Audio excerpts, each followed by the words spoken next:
You're good? Okay. Okay, so let me Okay. just get Rachel. Give me 1 minute. Okay. Okay, you can get started, Rachel. Okay. So thank you everybody for 156 people so far for being here already and very timely. I think without a doubt, this has been our most anticipated and most requested live that we've ever had. This is something that comes up every single day and affects probably everybody. And a lot of things we'll learn tonight will hopefully be applicable in many areas of your life. Hi. Hi.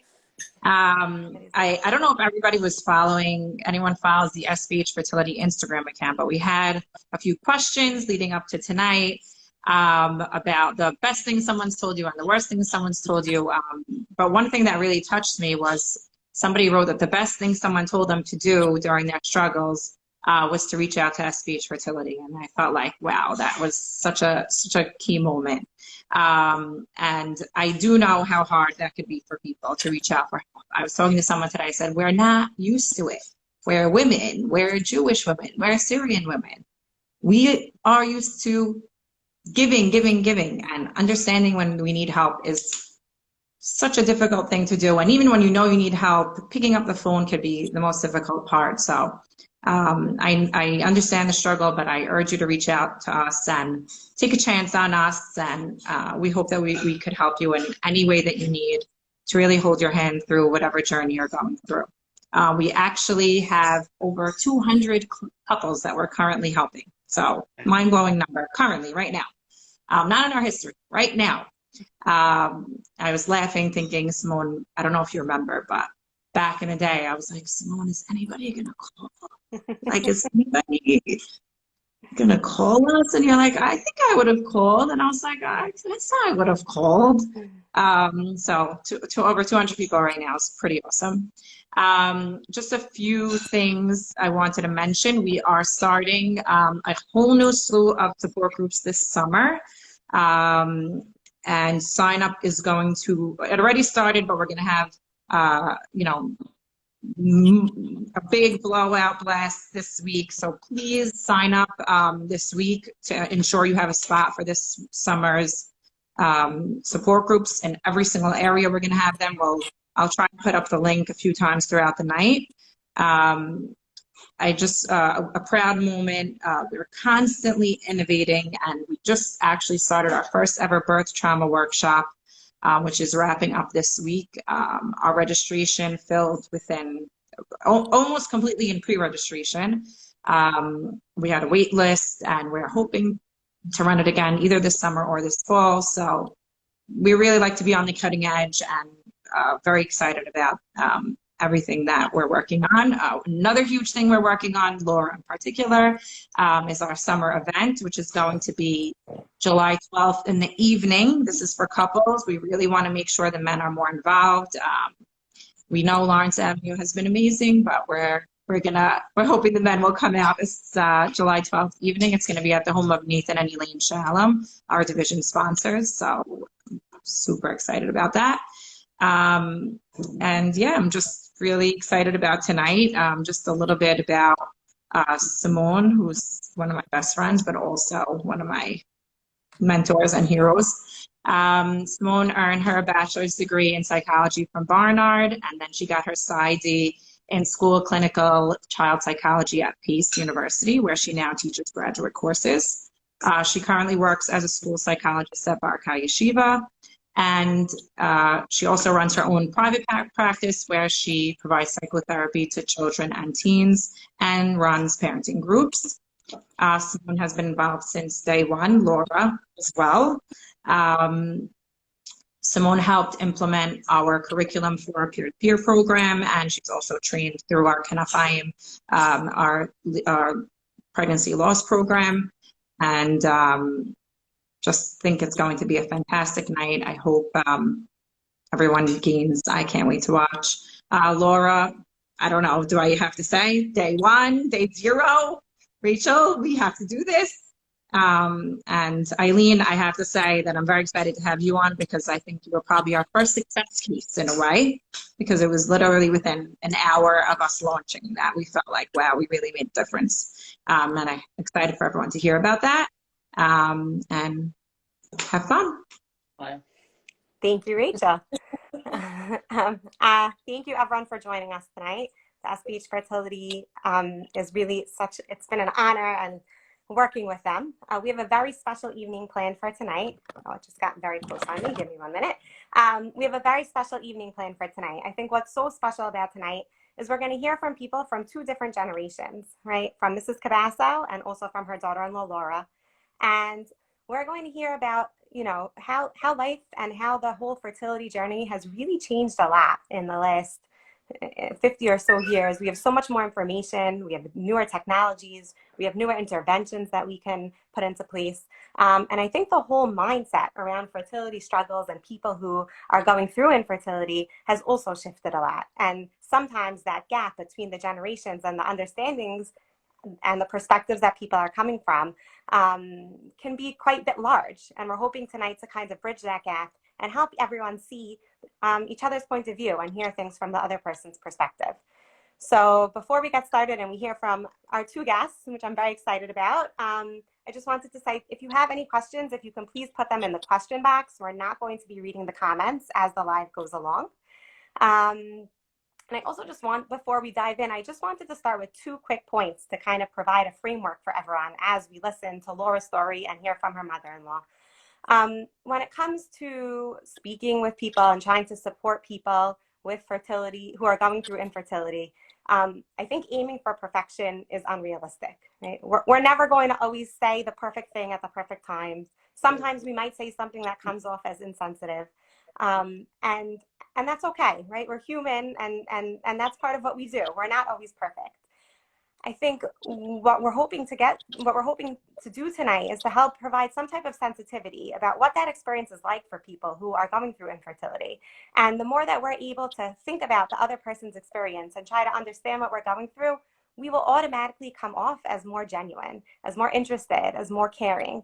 And although we might not always say the perfect thing, we'll try to give some guidelines in terms of, you know, what's helpful and what's not. I think that genuineness and that caring really does shine through. So as long as you're trying to hold the other person's experience and trying to understand what they're going through, they feel that, even if you don't have the perfect words to say in the moment. The second thing that I wanted to get through is it's really important to know that every single person is different, right? And when we try to think about how can we provide support, what should we do? What shouldn't we do? What should we say? What shouldn't we say? It's really important to take the individual into perspective. Right? I can't really give a script of what to say when someone shares about their fertility struggles, because I think what each person wants to hear can really vary greatly. And I'm sure there are people here on the live that are going through some challenging experiences, and some of the recommendations that we might give are going to be like, yeah, I would love that. I wish someone did that for me. And some of them you might be like, ooh, no, I don't want to hear that.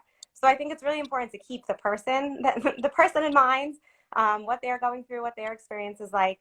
And then also, like, what is your relationship with that person? How close am I to them? What can I be offering? What can I be offering?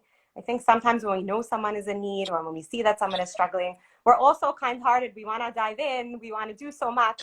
But really understanding those boundaries and understanding our relationship with the person is really critical. So on that note, Laura, thank you for joining us today. Laura's been involved in SBH Fertility, as Rachel said from the beginning. And I was hoping you can just start off by sharing briefly a little bit about your story and what you went through. Okay, so everyone bear with me. I've never done this before. Okay, so I was married for about 2 years when me and my husband decided, let's start trying to get pregnant. So like most people, I mean, I was not most people. My periods were regular. Everything was normal.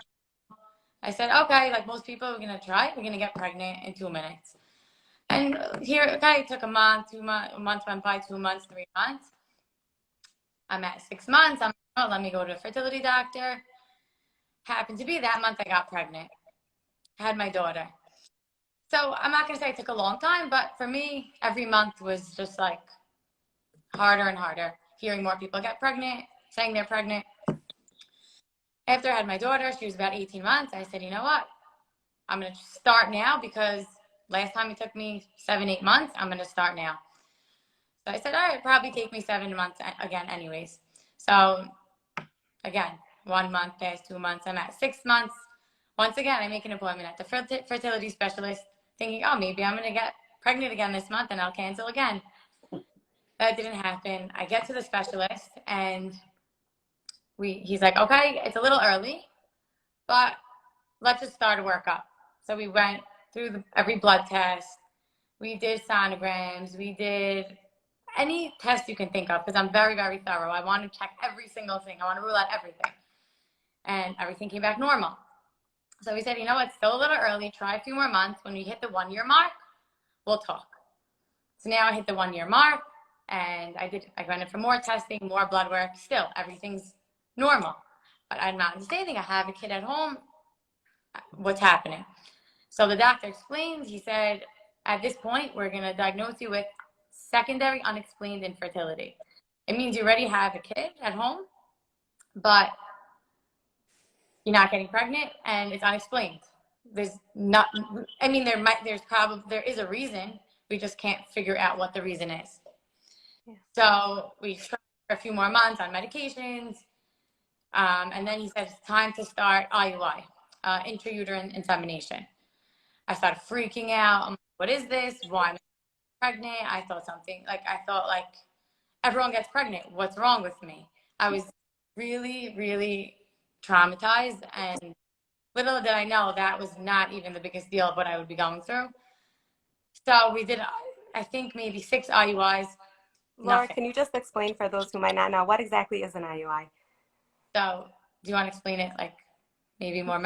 So they take the sperm and they insert it like basically to the opening of the uterus. So it gives you like a not much higher % chance of getting pregnant, but I think it's like a 30% chance. So it increases the chances that you that you'll get pregnant. Mm-hmm. So we did like 6 of those.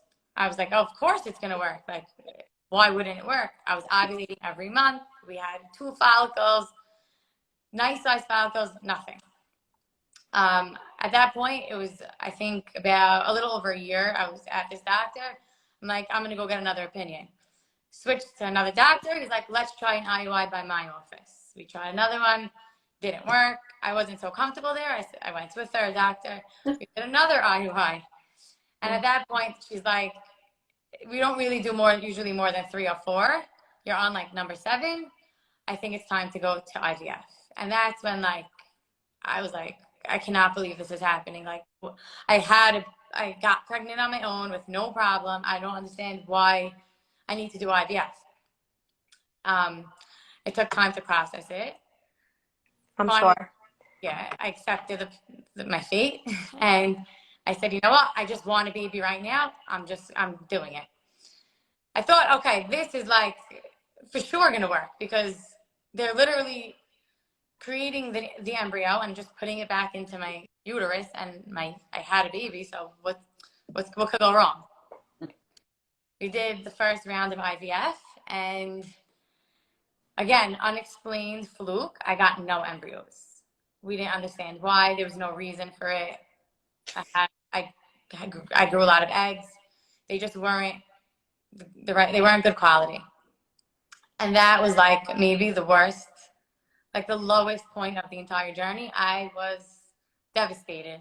When they called me and said there was no embryos after I went through pretty much a surgery and shots for 2 weeks, and I was traumatized. I was beyond traumatized. I couldn't even imagine myself doing this again. Like, I'm gonna have to go through shots again, anesthesia again. It's too much, but of course you want a baby. So did it a second time, and thank God I got pregnant with my son through a frozen embryo transfer. And after I had my son, I was like, I'm never going on birth control ever again. This was traumatizing. Mm-hmm. Whatever happens, happens. And I didn't even think anything was going to happen because I'm like, I don't get pregnant. It doesn't work. Trying for 2.5 years. This whole process was about 2.5 years. I'm like, nothing's going to happen. And I think my baby was 6 months old. It was in the summer. I was living by my mother-in-law. And I spotted like for one day, and I said, oh, my period came. I wasn't even regular yet. I didn't even get my period back from giving birth. And I just felt weird. I'm like, oh, I got my period. I didn't feel good. And then the next day it just disappeared. So I was like, okay, this is strange. But like, I don't have implantation bleeding. That doesn't happen to me. That's like what happens to other people. This isn't going to happen to me. And I would not take a pregnancy test. I would not. And I don't know if anyone else is like me, but anyone who goes through infertility, like I have like a fear of pregnancy test. I don't want to see the results of the test. I will not take one. So my mama was there. She's like, you acting psychos. Your hormones seem like they're crazy. Just go take it. So I went to one of my friend's houses who was the nurse, and now she works with SBH Fertility. She gave me all my injections, saved my life. She stored my medication in her refrigerator. She labeled them. I went to her house every single night. She really saved my life. And I took a pregnancy test in her bathroom, and I literally like fainted on the floor. I'm like, I have a 6-month-old. How's this happening? And then I had my third.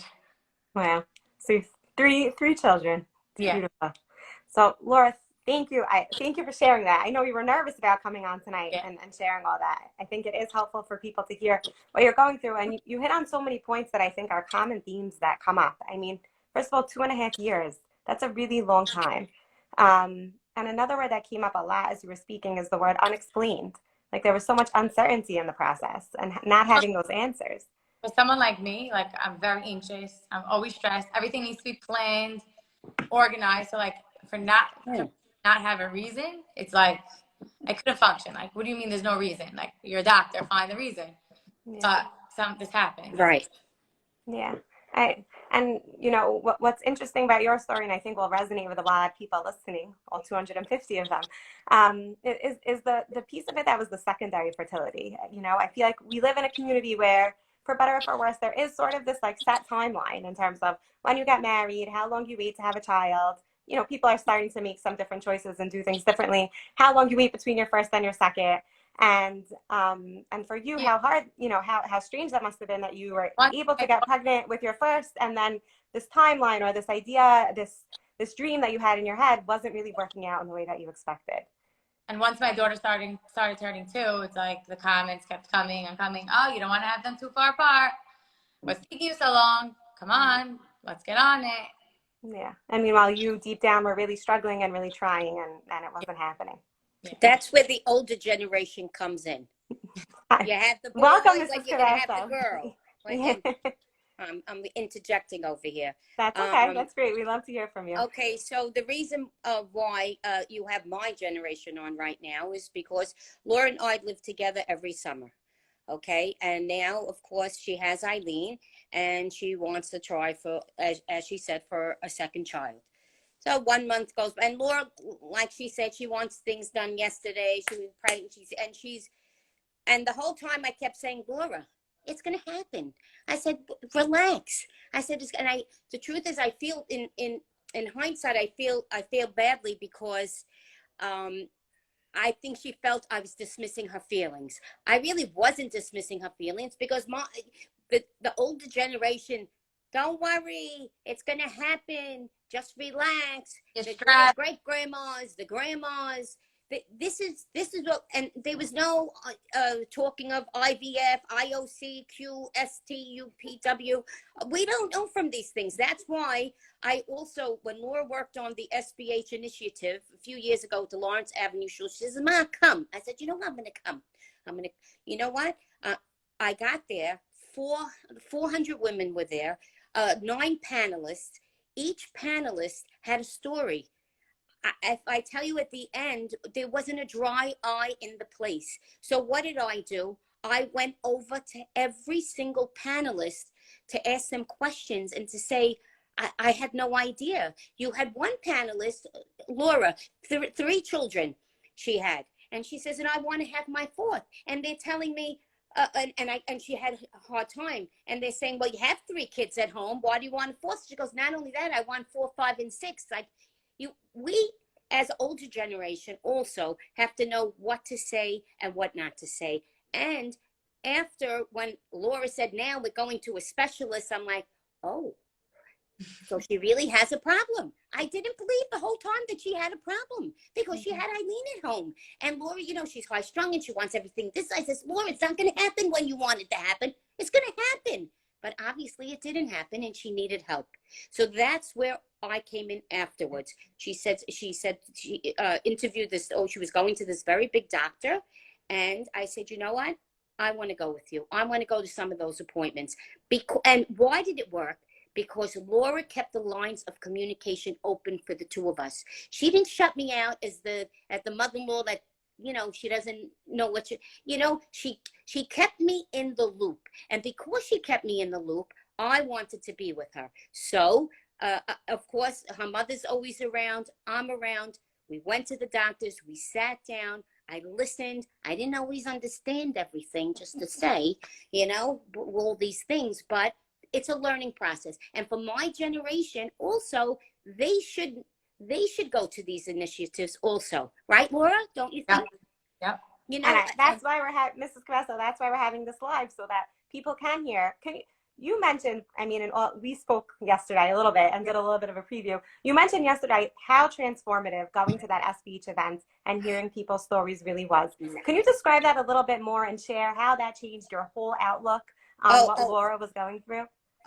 First of all, I was shaking. And I think I went over to Rachel Bennett. What's your last name? I don't know it now, but Rachel, I went over Rachel to her. Hazen, yeah. I went over to her and I had to, because obviously everybody out there knows I'm a very verbal person. I had to get it off my chest. I said I had no idea what these girls, because everything, this whole initiative, that whole thing, it encompassed a lot of things that were going on. Girls that, you know, had miscarriages, and then the husbands were having issues, and then and the amount of years that went by. Oh, we're married 4 years, and now it's 5, now it's 6 years, and now we're going through this, and now it's 8 years, and my eyes are going like this. I'm like, oh my goodness. But guess what? Most of the people on the panel were able to go through their problems. You had one panelist that became a doctor today in infertility. Am I correct? Yes. Yeah, I was at the event. I don't remember all the panelists between the first Laura, and the second. right? Sounds familiar. Laura, no. I don't know if I'm allowed to say his name. Wife went through. Yeah, I mean, yeah, they went. Okay. So I remember even where they were on the stage. So, but I had to go over to every single person. And the truth is, Laura has to teach me a lot also. First of all, she's a biology major. She knows her body. She kept saying, I know my body. I know this. Something is not right. And I kept going, you know, it's going to happen. But that's my generation. My generation, we didn't have, and you know something, everything now is, I'm so happy you do these SBH initiatives, because even I've been involved in the SCC, this Florida Community Center, for 33 years. Everything from the juniors, kindergarten, up until talking about, same thing. We did discussions on women with infertility. We had guest speakers, and some of the stories that came out of that, it's really very heartfelt, but bless you girls, really for getting the word out. And I just want to say to some of the mother-in-laws out there and some of the daughters and daughters, listen, you got to give your mother-in-law a chance sometimes. Maybe she may be a Dora, but you keep. So we're gonna get into that in a minute. You're hitting on so many important points. Let's slow down for 1 second. Here I go. Okay. The first piece I think that you're talking about is how you felt like in some ways you were minimizing Laura's feelings at the time. You were telling her, oh, you have to relax, it's just stress. And Laura, could you share a little bit more about some of the things, obviously not your mother-in-law, but some of the things that maybe some other people in your life did that didn't feel so great and made it harder for you? So really, my family and friends were great, but there were always the comments that, like you said, people don't realize what they're saying when they're saying it. Like, I mean, my family said this all the time. You're just stressed. There's nothing wrong. You're just stressed. Just relax. That's what I got 24/7. But guess what? I got pregnant with my first. I was stressed and I was anxious. I got pregnant with my third. I was stressed and I was anxious. I'm always stressed and anxious. So like I knew that I wasn't extra stressed or anxious. Mm-hmm. So that was one thing that. Yeah, and when we're thinking about like don'ts, right? And obviously we're gonna be pretty loose here, but I think like minimizing how the other person is feeling When I read through some of the comments that all of you posted in terms of things that were hurtful, there were certain things that kept repeating, right? Like, at least you know you could get pregnant to someone who just had a miscarriage, or at least you had two children at home. Have one child at home. Yeah, or at least you get to go on vacation with your husband whenever you want to. And again, none of us are trying to be malicious. None of us are trying to make the other person feel bad. In fact, it's the opposite. We think, let's point out perhaps some of the positives. But that can be really taken as really invalidating. And what we want to do is we want to really validate the other person's experience, right? That must be so hard for you. How can I help? Or what can I do? When we say, oh, just relax, don't worry about it, everything is going to be fine. I think for a lot of people that we speak to, that really takes away that validation and makes them feel unheard and really misunderstood. Yeah. Yes. Yeah, like it was more helpful when people would just text me like, I know you had an appointment today. If you need to talk, I'm here. Or I hope everything's going well. Like, just checking in, not telling me a reason why, or why don't you try this doctor? Maybe your doctor's not working. You don't know what I'm doing at my doctor. You didn't never, not to, I know they weren't trying to be mean, but like, you never went through this. Yeah.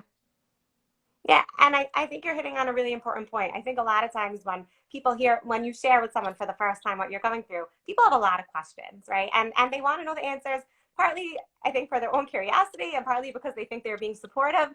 And then what's the diagnosis? How long have you been trying? What doctor are you going to? Why don't you try this? Why don't you try that? Again, all coming from a really good place. But when we're first responding to someone who's sharing something so close, so important, so private, our first reaction should not be a barrage of questions. I think that can make the person that we're speaking to really uncomfortable. And instead, like Laura said, like, thanks so much for sharing that with me. I know that must have been hard, right? I can imagine that's a really difficult experience. How can I help? The difference between the overall tone, I mean, even as I'm speaking, I can feel it.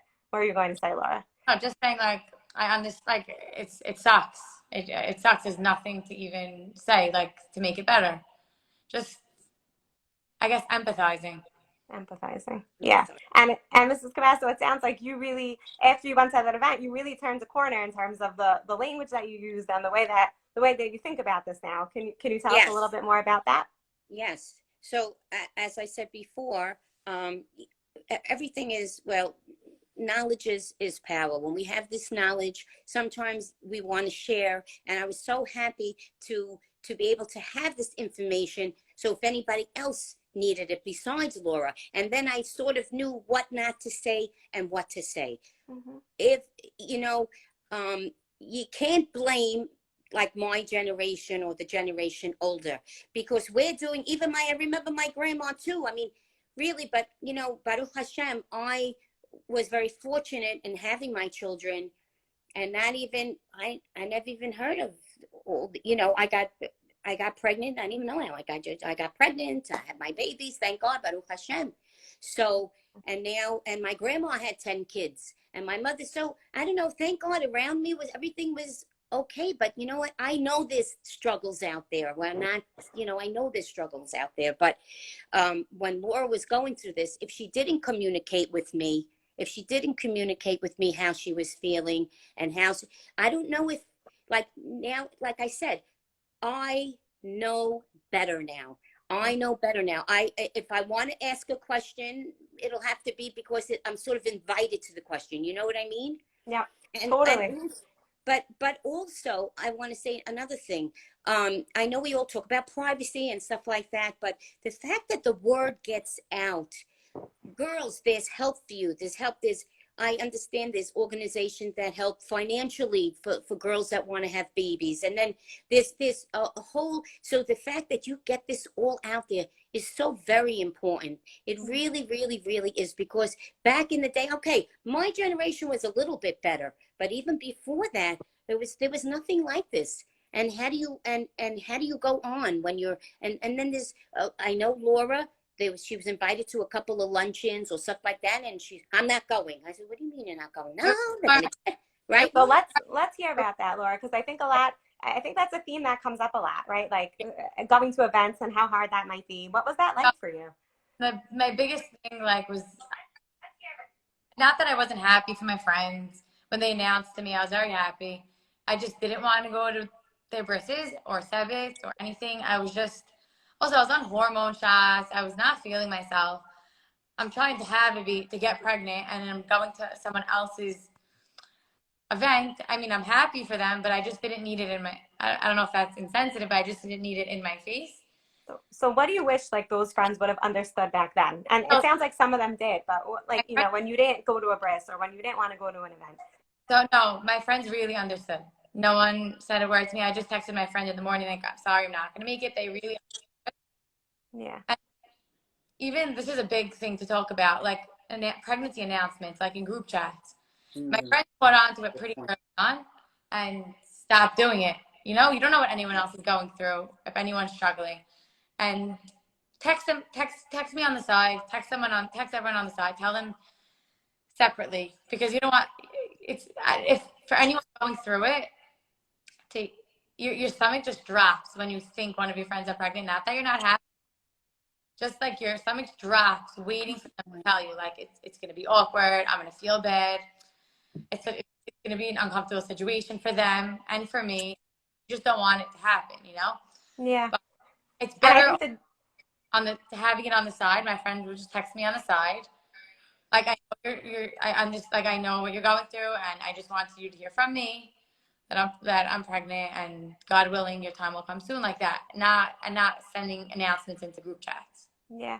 And I think the general consensus is that in these more delicate situations, sending a text message, a private text message to your friend, letting them know in that way, giving them time to respond. They don't need to put on a face for you. It's not right face to face. They can kind of process it on their own in their own way, because it can bring up a lot of mixed emotions, right? You shared you were happy for them. You also felt bad for yourself. Like, all of those things are so normal. And by doing it through a text before the big announcement goes out, they're giving you that time and that space to process it. So I'd like to share something that happened to me today. So since everybody heard about this live, and I only just put it on my story like a day ago, just to tell you, a friend of mine shared something with me, and she said something very smart. So I just want to share with all the people that are. So a friend of mine said, you know, she has two kids at home, and she was older. And she said it's either now or never. And she was having a few issues. So what did she say? She says, I grabbed on to one person who I knew would understand. And you know what, Eileen? She helped me. And she helped me. I didn't know where to turn, who to turn. Her mother's older. You know, sometimes, and then she said she held on to that one person. So who's ever listening out there, if it's your mother, your mother-in-law, your older sister and aunt, somebody from SBH, they will help you. You hold on to that person, and then your comfort level, you'll feel you'll feel that bubble around you. You'll feel the love around you. And I wish that for everybody. I wish everybody to be able to have what they want, and also have that support and that love that they need. Yeah, so that's the best plug for SBH and their peer-to-peer program. I mean, some people are fortunate; they do feel comfortable, or they want to speak to their mother, their mother-in-law, their sister, their friend. Right. Some people really prefer to speak to somebody on the outside that isn't related to them, that might not be so directly involved. Anybody. And SBH does have the peer-to-peer program where you can be connected with somebody who went through a similar experience, to have that one person in your life. Laura, you shared that you randomly found this person. You want to talk a little bit about what that support was like for you? Okay. So besides for the nurse that helped me, that saved me, this girl also. So I happened to be in my doctor's office, and there was another girl there. I knew her. She was another Syrian girl, and she was actually my counselor, like in 7th grade. So like I said hi. I went inside the room. She was in the other room, and then she left. And the doctor came up to me and she said, would you mind if I gave her your number? You guys are going through something similar, and she wants someone to talk to, because she was very private. She wasn't talking to so many people about it. I said, for sure. And we were literally going through the exact same thing, secondary unexplained infertility. She was 2 weeks ahead of me in her cycle, in her IVF cycle. Like, every time she did something, I was doing it 2 weeks later. And she literally just became, I don't care if she was 5 years older than me, didn't even make a difference. She became my rock, basically. That's why, like, the peer-to-peer is so important. I didn't want to talk to anyone else. I just only wanted to speak to her. Called her, texted her, each other every day. She would pick me up, we'd go for ice cream. I would only go to her house because she literally understood exactly what I was going through, because she was going through the exact same thing. Yeah. So it was really, that was the most helpful part of my entire journey, was having this friend. Right. Having someone who understood you, who supported you. And I think it's the peer-to-peer program is wonderful. Finding someone to speak to is wonderful. But in some ways, all of us, you know, even if we didn't have the same exact experience as someone that tells us what they're going through, we can also provide that type of support, right? Maybe not in the same exact way, but I think by really listening, what is this other person going through? What are they sharing? What are they trying to tell me? And how can I be supportive? How can I show up, as is the title of this talk? You know, we can all do that in small ways for people in our lives, even if we're not that necessarily go-to person who hears everything. And you know, as you talk about it, Laura, I see your face light up. Like, it's so clear how powerful that relationship and how helpful that really was for you. Even my mother-in-law, I mean, like, I had my mother, my grandma. When my mother came with me to almost every appointment. My grandma came with me to every single appointment. And even my mother-in-law, even if she was the busiest person that day, she would, and if no one could come with me that day, and she couldn't even come with me, she made sure someone came with me. She called her sister to come with me, came with me to a doctor. She made sure that I always had support with me. Yeah. My sister came with me, like everyone was very, very supportive. My friends offered, they would come drop me snacks and gifts to my house on a hard day, just pick me, show up at my house before Shabbat, just to get my mind off things, you know? Yeah. So I'm thinking, as you're talking again about all those responses from all of you, in terms of what helped or what was supportive. And what really stuck out to me as I was reading through all of the responses is very few people shared like quotes or words that people said. And we're going to talk in a few minutes about some helpful things that you can say. Most of what people shared was really dropping off my favorite ice cream, taking me to my appointment, sending me for a massage. And it really felt like, in this case, like doing for someone, or showing up for someone, dropping something off. Those were the things that really made a difference. And Laura, it sounds like for you and Mrs. Cabasso that you took Laura to all of her appointments and were really there for her. A lot. Like, that was a big piece of it. No, yeah. Between her, my mother, my grandma. Right. Yes. There was always someone with me. Yeah. But yeah. But I also want to say that I want to get back to the SBH, the fertility initiative and all that infertility initiative. I think you gals are doing a great job. I'm so happy now, because this generation, the next generation, there's a place for people to go for help. But when I saw those 9 panelists that time, everybody had a different problem. And you guys are there to help everybody with this problem. And I commend you all. I think it's wonderful. And if you need my help, you know. Everyone knows where to reach out to now. Okay. I think what's interesting, like, yeah, what you're saying is there are so many different types of problems that can arise. I think the way the psychology field is starting to understand, you know, problems with infertility and even early pregnancy loss is really a loss, right? There's really this grieving process. Whether you did lose a baby early on in a miscarriage, or you lost the timeline that you had expected in your head, right? Or you lost your idea of what your perfect life would go through. Women who are going through infertility are really grieving. And then on top of that, so many are taking different hormones and different medications that are messing with their moods and making them act in certain, differently. They feel different than they normally do. It really is a challenging experience. And I think we live in such a beautiful community, and we're so fortunate that we have so many people that are caring for us and wanting to support us, and just, hearing a little bit more and knowing what to do and how to be more sensitive can make all the difference. Could I say one more thing? I just have to add out to my husband also. She's right. The husband, I was going to say, yes, the husband. My husband was by my side the entire time. So proud of him. Helped with my craziness. Even my dad, I was living with them at the time, and my brother, and everyone I was just not myself for like 2 whole years, and everyone really stood by my side. My aunt I work with every day. I was probably a psycho, Well, I'm not saying that. But also kudos to the husbands. Really, God bless. I mean, you know, it's not easy for them either. They don't understand. Listen, they don't always understand women in general. So the fact, and I saw when with Isaac, you know, I saw, you know, how because we lived together in the summer, so I saw how Isaac and Laura and how it was a collective. Obviously, it has to be a collective effort, otherwise, whatever. But yes, the husbands have a difficult time also, and we have to also. Do you talk to them too?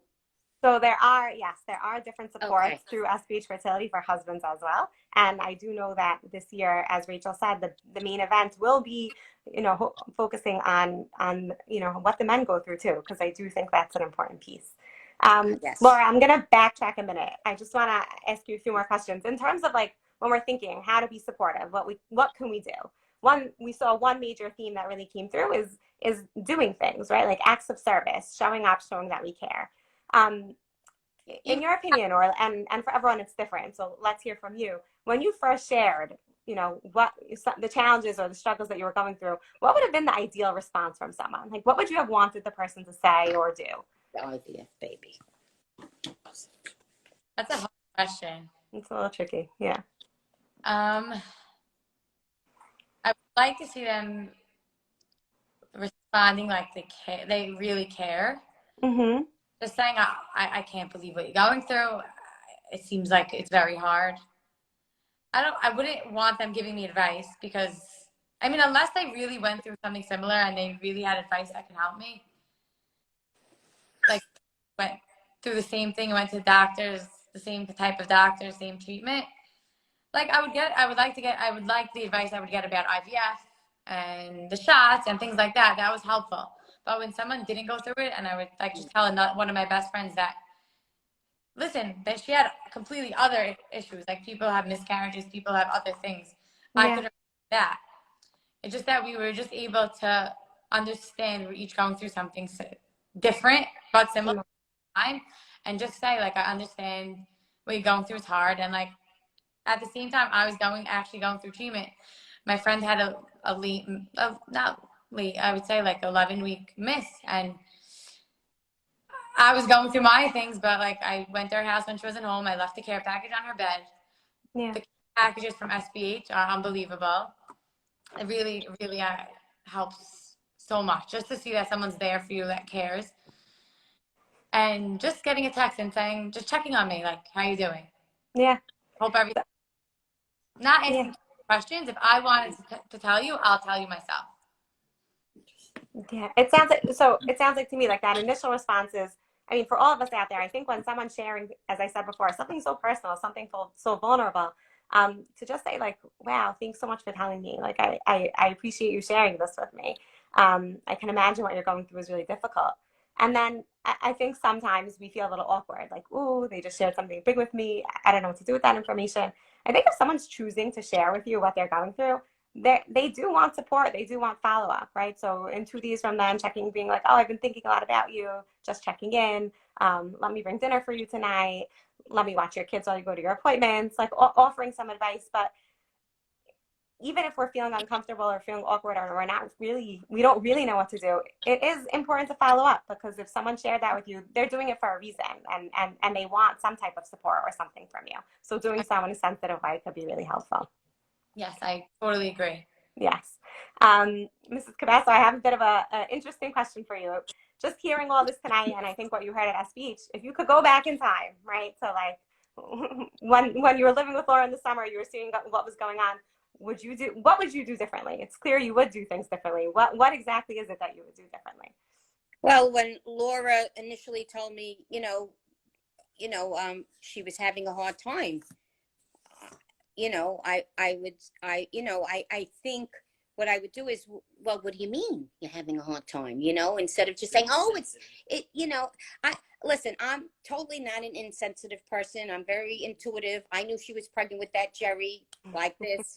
I know her personality. I know Laura. So I just felt, because of her personality, she's so like, she wants things done yesterday. I mean, by 8 o'clock in the morning, she already cooked dinner, got the kids dressed, she did 700,000 things. So she liked everything. Like I said, you know what, Laura, you got to relax. You got to. So what I would do different is I would have to put all that generational thinking to rest and say, oh, really? Well, you know, what's the next step? And do like that. Because I did eventually when, you know, time started going on and things were not happening. And like I said, she kept the lines of communication open. She let me, she let me in. And then I knew exactly what my role was after that. So, you know, you can't blame us older people because this is what we, and back in the day, nobody really talked so much. Right. And I didn't know so much because I had my kids like that. And I didn't know too much. I didn't know IVF, IUC, all these things I tell Laura. And I something, yeah. Hey, just for people watching, when people say just relax, it's just stress. It's the Right. me. It's a medical diagnosis, just like you get a medical diagnosis at a doctor for something else. Yeah, stress obviously plays a role in everything, but like she explained to me, it's not gonna. It's an actual medical diagnosis. It's not from stress. Right. That's what I'm saying. And it has nothing to. So we say, oh, relax, put your feet up, do this, all these things. This is what your mother told you, or your grandma told you, or they told your cousin, or something. So this is what. So now we have SBH, and SBH will teach us what we need to know. You keep saying something really important. You keep talking, Mrs. Camasso, you keep talking about keeping the lines of communication open. Yes. And I think what's so special about your relationship with Laura, as I've spoken with you, both of you over the last few days, is really seeing like Laura really did trust you. She really did open up to you and share something that not everyone feels so comfortable sharing with the people around them. And I think that's really a tribute to you and your relationship.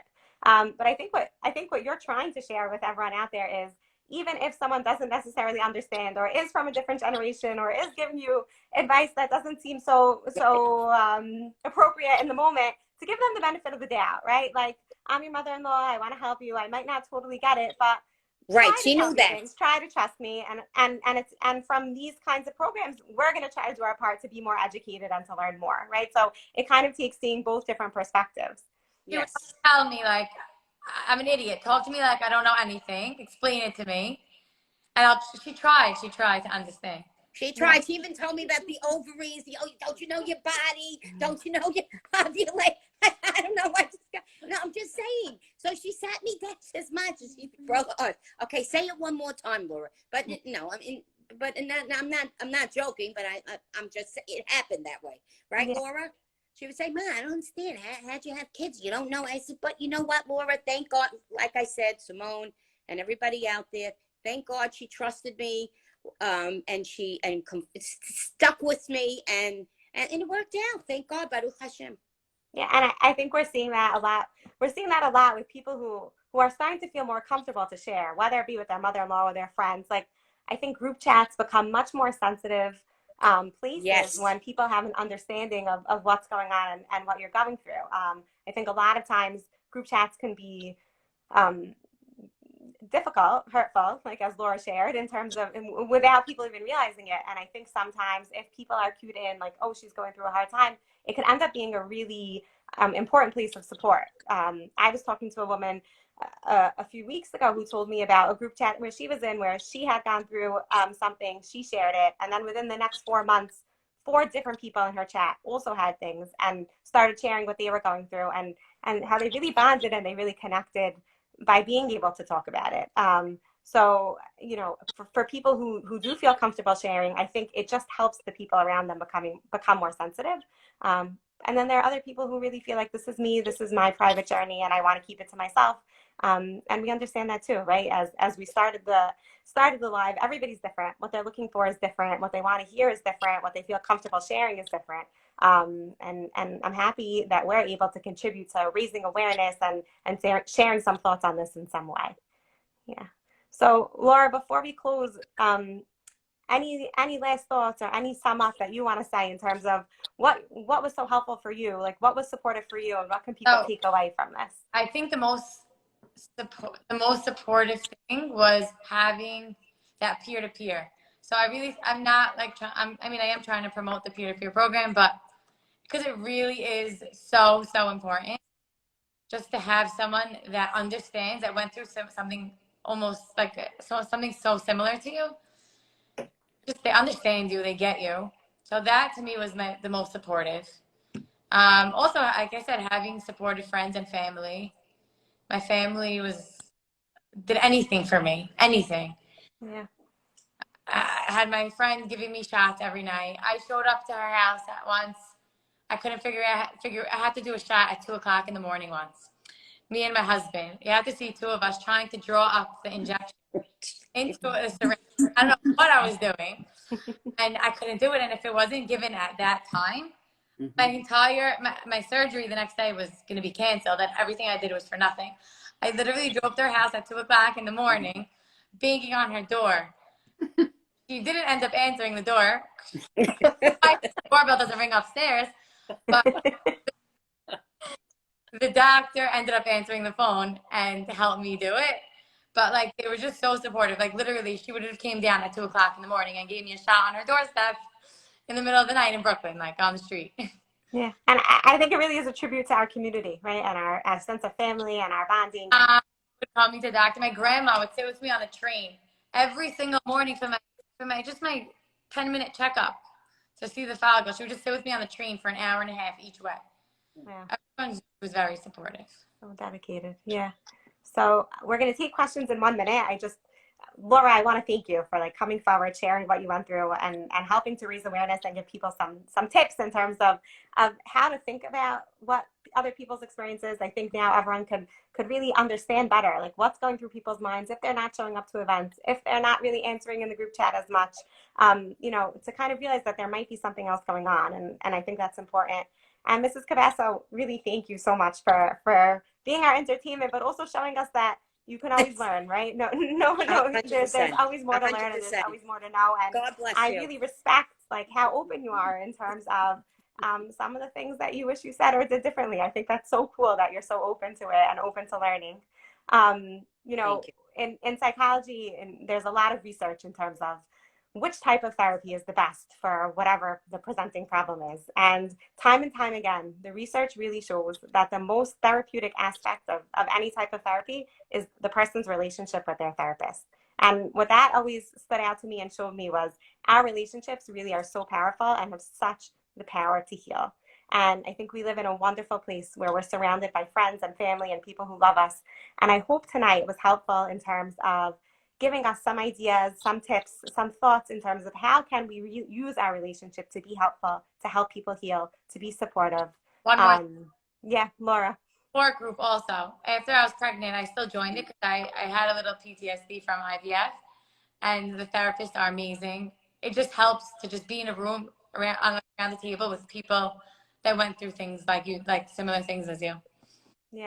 Yeah. So again, if you're going through something or if you know someone that's having some trouble in this area, please feel free to reach out to SBH. I'm going to open up the question box, so if anybody has any questions, you can submit them now. And thank you. SBH Fertility asks, what if the person that is not sharing anything? Okay, so Laura, you want to take this and then I can take over. What happens if you kind of know that someone's going through something, but they're not sharing? They're not telling you about it. What's your role there? You mean to their mother-in-law?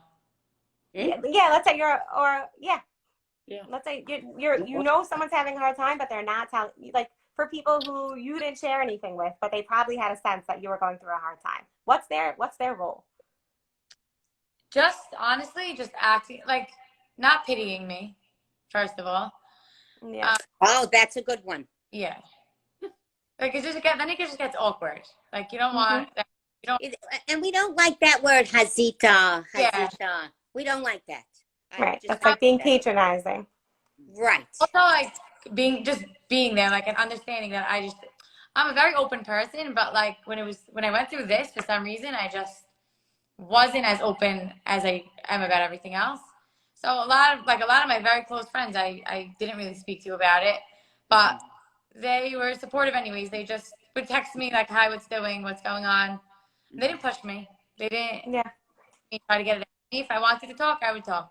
Mm-hmm. And I think that relates to the way that we open, right? Like knowing where what's your role, right? So if you are very close to someone, people, make choices about who they share things with and who they don't share things with based on their own personal experiences or thoughts. And that just might not be your role at that time, right? So I think it's okay if you have a hunch that something's going on. You can definitely open the door. You can send a text message, hope all's okay. Notice you've been a little distant lately. And if they choose not to share, you can kind of leave it at that, right? Yeah.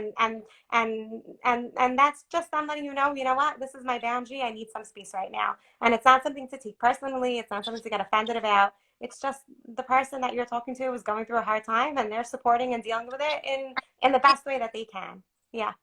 People that are relating more to them in that way, in their situation. Nothing. I didn't hear what you said. Can you repeat that? I'm sorry, Laura. Yeah, not usually something against your relationship with that person. It's just that the person going through something is relating more to others that are going through something similar. Like I could have 3 best friends and I'm only talking to one of them about it because she's relating more to the situation. Yeah, and the whole experience, it's about the person that's going through the challenge, right? It's not about you. And I think sometimes it's hard for us to remember that. Like, we want to be so close to them. We want to be the person that helps them. We want them to feel comfortable telling us everything. But really, it's their struggle, and they're coping with it in a way that works for them. And I think sometimes we do need to remember that perhaps the best thing to do after reaching out once or twice and trying to open the door is to kind of just leave it and respect that that's what the person wants. So thank you. That was a great question. I'm trying to see. It's kind of hard to read these while we're on the screen. I think some of these are accidents. I'm not. Okay. I think that's it. That was a great question. So again, thank you everyone for joining us tonight. We hope that you walked away with some understanding, some tips, some ideas about how to show up, how to support your friends or family members that are going through infertility or pregnancy loss. Thank you. Thank you. Good night. Good night.